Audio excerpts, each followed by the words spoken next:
Hello and welcome to the Stories of Northern Life from the Sault Ste. Marie Museum. Today we are going to talk about Gladys H McNeice. She was a post-secondary educator, but was known by many for her work as a regional historian and author. So let's get into it.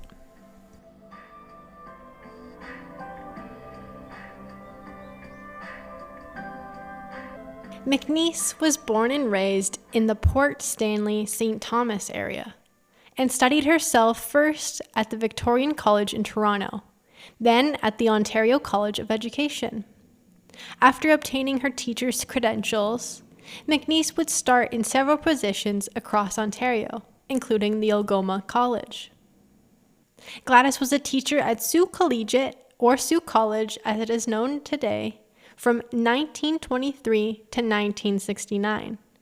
She specialized in French, German, and modern history, and recalls teaching nearly every period of the day at the beginning of her time there. In her spare time, she was an art enthusiast, to the point of serving as president of the Algoma Art Society, and enjoyed recreational activities including canoeing and hiking. But what is most relevant to this podcast is her contributions to local history. Gladys McNeice was a major figure in the Sault Ste. Marie and 49th Field Regiment RCA Historical Society, serving as its president for 3 years. She was responsible for many innovations, such as indexing the museum's collection. In fact, one can find many entries in it today that are credited to her. If you have ever visited Ermatinger Old Stone House, you also have her to thank for that. Originally, it was only meant to be a headquarters for the Algoma Art Society, but she decided to make it an accurate representation of how it looked back when it was built. Quite a bit of work and research was done by Gladys herself to make sure everything was as closely accurate as possible. If you didn't know, Ermatinger was a fur trader, merchant, partner in the Northwest Company, farmer, militia officer, and justice of the peace. The Ermatinger Old Stone House was built in 1814. It is the oldest stone building northwest of Toronto. In 1957, the house received national designation by the Historic Sites and Monuments Board of Canada, as a result of the efforts of Gladys McNeice and the city of Sault Ste. Marie. The city purchased the house in 1965 to rescue it from further ruin. It was her initial interest in the preservation and restoration of the residence that led her to continue to research Ermatinger and his family. McNeice's Ermatinger MSS was not complete when she passed away in June 1978, but she left the completed publication of her manuscript to Dr. Ian Brown, former principal and history professor at Algoma University College, and Miss Frances Health. And with that, the Ermatinger Family of Sault Ste. Marie by Gladys H McNeice was published in 1984. For all her hard work, Gladys was awarded the Outstanding Citizenship Award in 1969.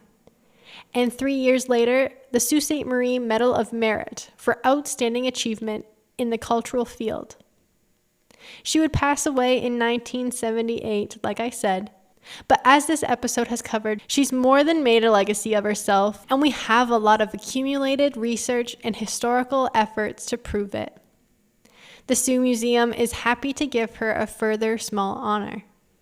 Now, I have for you an audio from a Historical Society meeting where Gladys talks on her research of the Ermatinger family and the Ermatinger Old Stone House. So you can end the episode here or continue to listen to Gladys herself sharing her new findings from her travels to Southern Ontario to gather more information on the Ermatingers, as well as came across some new findings on Colonel John Prince. I left Sault Ste. Marie Friday, June the 7th by the 11:30 plane and reached the Public Archives in Ottawa in time to see Mr. H. Richardson, Chief of Research for Canada. Mr. Richardson is no longer Chief of Research for Canada. He is now head of the Architectural Inventory Research Division, National Historic Sites, Ottawa. That is, he is making an inventory of all the houses in Canada that are older than, or that date back to 1880. He has already completed the first 50 of these houses with pictures and a description of their history. I had phoned him before I left, and he had already my pass for the archives and Ermatinger records from 1800 to 1827, as well as 2 earlier account books, so that I was able to use them Saturday and Sunday. The Ottawa archives are open 24 hours a day, 365 days a year. They're never closed, but you can't get books out after 5 o'clock on Friday evening till Monday morning. So that was why I had to phone Mr. Richardson to get my pass and to get the books out for me. He gave me for our research library extracts of the history of Fort Ermatinger, also some Xerox copies of Ermatinger bills, one of which was of a special interest. That is September the 22nd, 1812. Charles Oakes Ermatinger paid a bill for 1 double iron jack plane, 1 pair grooving planes, 1 smoothing plane, 1 set of saws, which would sound, what would you say, Mr. Short? Like woodwork, wouldn't it?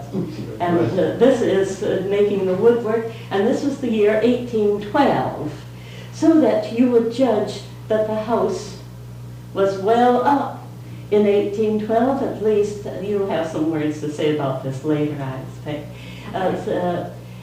At least the first story would be up in 1812, possibly in 1811, but that was the date, September the 22nd, 1812. He wouldn't get the planes for the woodwork, except he was ready to put in the woodwork, have the main part of the building done. And it was Mr. Becking told me last time that they sold sets of planes for the house. The planes went with the house so that any additional woodwork or repairs or so on would be made with the same planes. Mr. Richardson was interested in the pictures showing the progress of the Old Stone House and asked for a copy of the whole letter proving the age of the Sargent House. That is the one that was built by Wayne Simpson, and also pictures of it. He's making a survey of all the old important houses of Canada and has completed the first 50 in the larger centres.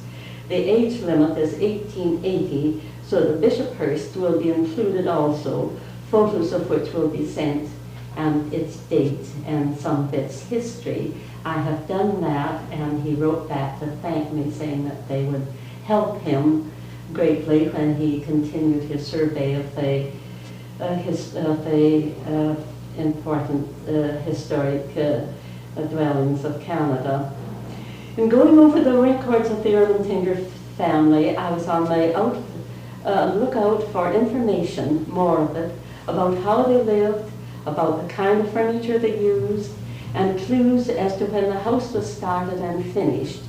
Whenever I found anything of interest, I was to insert a slip of paper. Mr. Richardson promised to Xerox the items Monday. There were many slips of paper showing the bills for the education of Charles, William, and George, who died at the school in Chambly in 1822, and James, with the names of their textbooks, their French lessons, their Latin lessons, writing lessons, and also for doctors' fees, for medicine, blisters. I put down blisters especially, and you know what the paying a fee for a blister would be. What would you suggest. Well, the blisters were mustard plasters, I suppose. That bill, I haven't got that bill yet, but it was quite interesting. And also for clothes, so that we have an idea of the upbringing of the boys. I have here one bill about the clothes. There were many bills. This is one about that William Ermatinger, the son of our Charles Oates, bought in the year 1828, April the 19th. He was then 17. He was going to school at the Montreal Academical Institution. And it took me a long time to learn that word. And studying Latin and French and so on. He continued at the school. I was very interested in finding out. I thought, well, perhaps he's dropped out. But he continued at the school, and then he entered into Samuel Gale's law office. Here's his suit as age 17. He entered the Royal Montreal Cavalry and bought a CCO, supposed to be some kind of hat, a blue cloth uniform jacket, laced, etc. A pair of gauntlet gloves, a cavalry girdle, a touch box, that is for firing his gun, a breech loader, a pair of regulation gray hunter's cloth trousers with a broad scarlet cloth stripes down the side seams, a pair of rich gilt shoulder scales, you know, you can guess what they would be, a black beaver hat, a silk handkerchief. And then there was added on September the 27th to making a blue silk racing jacket and trimmings and a pair of white cord breeches. There you have a picture of him all fitted out at that time. As to furniture, there was little mention. I found lists of kitchen utensils, dishes, cut glass tumblers, and wine glasses, and cut glass carafes. And in 1827, CO bought a chased silver tea service. It said something magnificent, super fine, or something like that. I didn't put the word in. His brothers, however, ordered a mahogany buffet, bedstead, sofa, and flaxen sheeting, and 6 rush-bottom chairs, and 2 large rugs, which give us some idea of what they had. And then Mr. Richardson, I told him that I wasn't that successful in finding furniture, so he sent me a bill that came in a later book, 1828, August the 20th, to a rosewood work table, £5. This is Charles Oates bought, a rosewood work table for £5, multiplied that by how much, 10 or 20? A chest of mahogany drawers, 2 tent beds, they being canopy beds, 2 tent bedsteads, 1 dressing table, 1 wash hand stand, 5 table mats, repairing a sideboard, repairing a wash hand stand, a pine table, a wash hand stand, another one, and then a chest of drawers, the same price, so that they would be the mahogany chest of drawers, and 8 Windsor chairs. That was most interesting because it does give us an idea of exactly how his Montreal house was furnished. Now, most likely the repairing the sideboard and the washhand stand would mean that they were shipped from Sault Ste. Marie to Montreal. They had been used, his buffet would have been used in the house here and then shipped to Montreal, because that was the year he did move to Montreal. And then we have also another bill about the same date, 27 yards of S fine carpeting. S would stand for super fine carpeting. So that does give us some more ideas about what he had. In addition to the bill from Plains, I found a bill dated August the 4th, 1814, in which he bought 3 ladders, 41.5 feet long, and 2 ladders, 20 feet. That I have a bill here. If you would like to look at these afterwards, it's 3 échelles, which is ladders, and it's something that puzzled me in this bill very much. The last word, the last part after the 2 sets of ladders, is un escalier, which means a staircase. And he paid £2 for the staircase. It seemed rather peculiar that whether it was shipped from Montreal here. I don't know exactly what that would mean exactly. Charles Oak's brother Frederick William acted as paymaster for many of his men. Put in brackets, he had 50 in his employ at the time of the capture of Mackinac. I kept the names of any he paid large sums to, hoping to find a contractor or carpenters who built the Old Stone House by referring to the engagements in the Superior Court in Montreal, as Mr. Richardson had for the carpenters who rebuilt the Northwest Coast in 1817. We have the names of those carpenters who rebuilt the Northwest Coast and the amount that they were paid, $5 a month. Later in the Montreal Superior Court, the archives had been so well arranged that they were unable to find the engagements and protests, which I also wanted. Charles Oakes traded not only at Sault Ste. Marie, but also had a post on Drummond Island and on St. Joe's Island, and traded also at Mackinac, where his brother George acted for him very often. So we had we extended our knowledge about the Ermatingers there. Sunday evening I went to Montreal. I hoped for a visit to Les Ours, Monsieur Poupard's family home on the Richelieu, in which he lives 5 months of the year and which contains 300 years of family antiques. It was impossible, as his little son was in the hospital. However, I had 2 very cordial talks in his Montreal law office, where he carries on a large practice. He was most interested in our Ermatinger house and the genealogy of the Ermatingers and their history.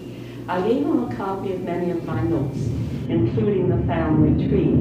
The Poupards, I might say, belong to the Duchesne family, and it was Carolyn Eliza Duchereau Duchesne, whom William Ermatinger, we've just seen how he was dressed in 17, whom he married after he came back from his exciting experience in Spain.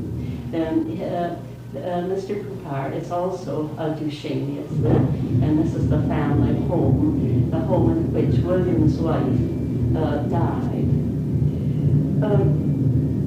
I gave him a copy of many of my notes, including the family tree. He's quite sure he has in his home at Les Ours the small oil paintings of our Charles Oakes and his brother Lawrence Edry, but he's trying to get a positive identification through an ancient relative.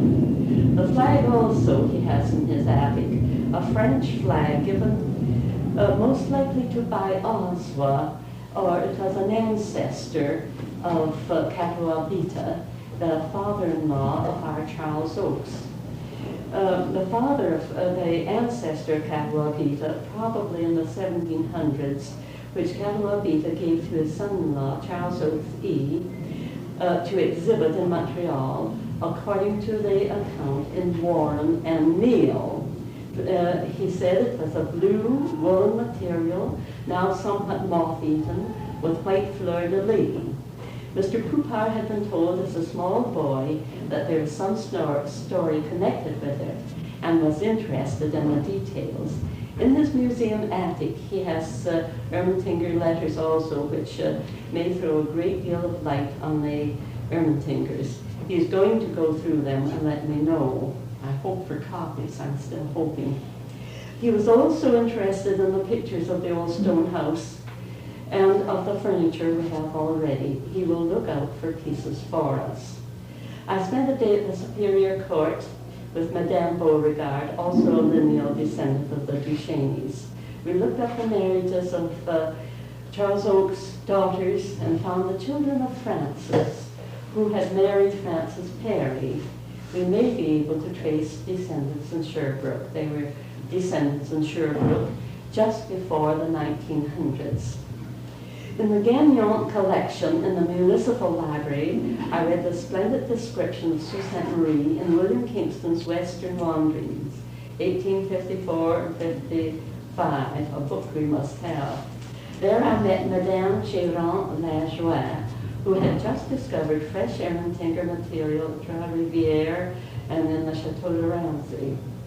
A trip to the Molson archives, which are in charge of Mrs. Timothy's Good, yielded an obituary of Frederick William Ermatinger, a death notice of Charles Oakes, letters Charles Oakes wrote in 1830 from England, a Xerox of Simon McGilvery's letters explaining his the reason why he had become bankrupt and his credit is a most fascinating document.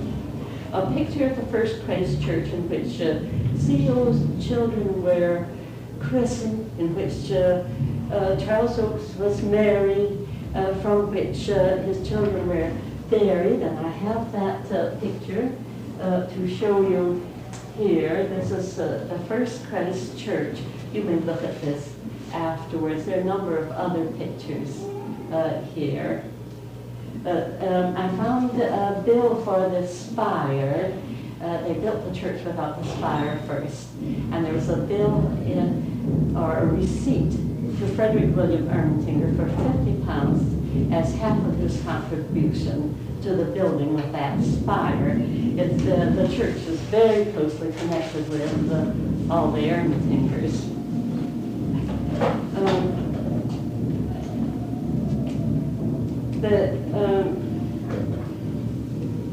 I spent an evening with Mademoiselle Jacques, whose great aunt was a sister of Caroline Duchesne.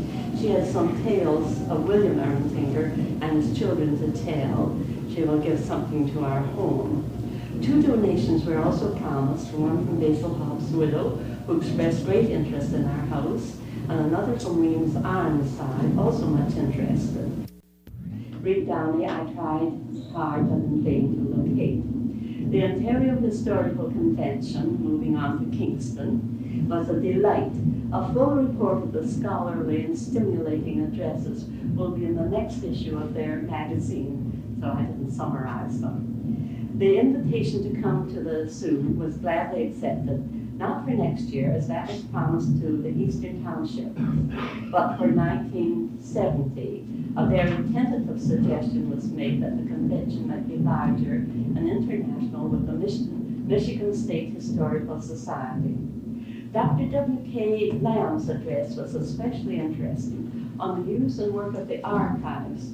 He spoke, too, of the project that we have initiated in our Historical Society this spring, that of recording the stories of older generations. He thought that that was such a worthwhile project. In London, I found nothing new in the Regional Research Library of the University of Western Ontario, but learned that the book, The Talbot Regime by Charles Oakes Ermatinger, has become rare and is now worth $75. We have several, the last of which I received recently from Mr. George Hamilton of Bethesda, whose wife was V. Ermatinger, and who has given us other valuable books, as well as the furniture. Miss Kathleen Holland was interested and intends to make a donation. In Windsor, Mrs. Allen Prince drove me to the Amherstburg Museum, where we saw dueling pistols and guns which belonged to Colonel John Prince. Mrs. Prince thought these were on loan, but the curator wasn't so sure and will look up the exact terms of loan. If you lend anything to a museum, according to papers that they signed anyway, if they can be received back by the lender during his lifetime, but if he dies, then they become the property of the museum. And Mrs. Prince may not be able to get any of these things.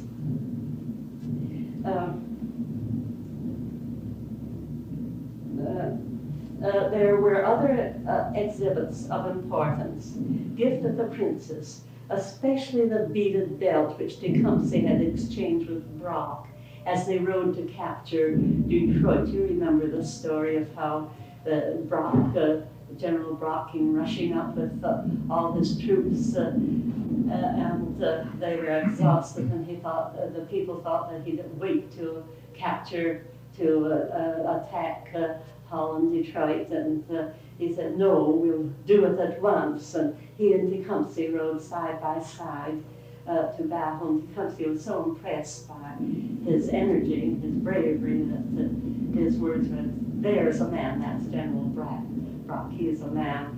And they exchanged belts as they rode.